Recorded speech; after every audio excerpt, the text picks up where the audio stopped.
So our epoxy is now dry, and this reel seat is adhered to the rod blank. We've got a good tight, solid grip. So I want to caution you, every reel seat out there has just different characteristics. We put this piece of wood on here first without any metal on it because we knew we could. We know that the piece that actually recesses into the cork grip can slide all the way on this, okay? So we didn't have to be concerned about that. But in examining these components, we did notice that this knurled nut that screws along this threaded shaft will not come off the end. So it would be a huge mistake for us to glue this into place and not have that nut on first, okay?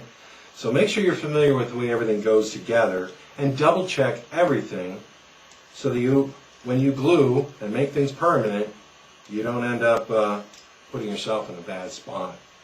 So at this point, what we're going to do is we're going to attach the knurled piece. The piece that recesses into the cork grip, we can always slide down from the top. We just want to deal with the end piece right now.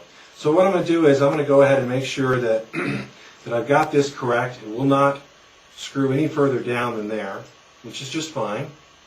Now I'm going to put this piece that slides up over the reel foot. I'm going to put it on, make sure that it's pointing in the right direction so that it will accept the reel foot. I'm going to have all this in place and ready to go. Now I need to actually glue this onto the reel seat. Just like we did with the blank, this piece of wood has been finished. There's actually some urethane on here. This is a little too smooth. We need to rough this up. I'm going to just put a little bit of tape on here. 3 good wraps. So I've got a thick amount of tape. So now if something does happen and I slip, I'm not going to be scoring this beautiful wood here. I'm just going to take this sandpaper. I'm just going to score the wood. Now, if for any reason the inside of this metal hardware is really smooth, well, you need to maybe wrap some coarse sandpaper around a pencil. Run it in there and rough up the inside of that as well. So this is really roughed up and pretty good already. I might just go, but it's already kind of rough in there. Okay, so we know that we're putting everything together in the proper order.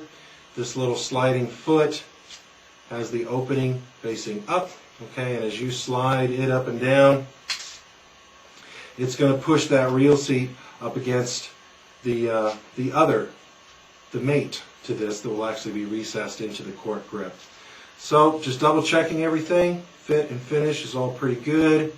Let's go ahead and mix up some more epoxy and get this glued into place. So I've got this sanded. I'm ready to start gluing things into place. Now I just want to talk for a moment about the fact that this is an uplocking reel seat. The foot of the reel is going to be sitting in here. There's a recess here and there's a recess here. And when I tighten this, I'm locking the reel up against the cork grip. You may have chosen to purchase a down-locking reel seat. They're not quite as common on fly rods today, but there's still quite a few of them out there, and you can still buy them. Some people prefer a down-locking reel seat. But again, I've assembled this. I know that this is all how it's going to work. It's an uplocking reel seat. The 2 recesses for the reel foot are facing one another. I'm ready to start gluing, so let's do it.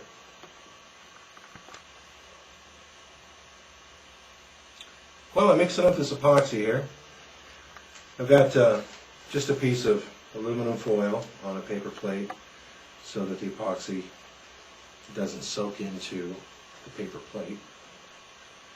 This is mixed pretty good now. Put in even parts of part A and B. I'm ready to glue on this metal hardware. I've double and triple checked that everything I'm doing is in the proper order, given the nomenclature of the hardware that we're dealing with. So we're ready to go. I've got the end plate ready to go as well. I'm going to glue everything up at once here. So, ready to go. I need to glue this metal piece on now. So, holding it up so that gravity will dictate that any additional epoxy will be falling off this end and not rolling up onto the wood that will eventually be exposed. I'm just going to take a bit of this epoxy here, and I'm going to put it on this wood. I am not going to put epoxy all the way up to the top. I'm going to put epoxy really just on the bottom, because I know that I'm going to be pushing epoxy up towards the top when I'm pushing on that metal hardware. This is going to work out really nicely. Okay. Now everything here rotates around, so I don't need to be concerned at this point about where the spine of the rod is or anything like that. It's only this permanent piece that gets mounted, and I really have to be concerned that I'm going to be gluing this in such a place that the reel will be hanging straight down as you're holding that fly rod.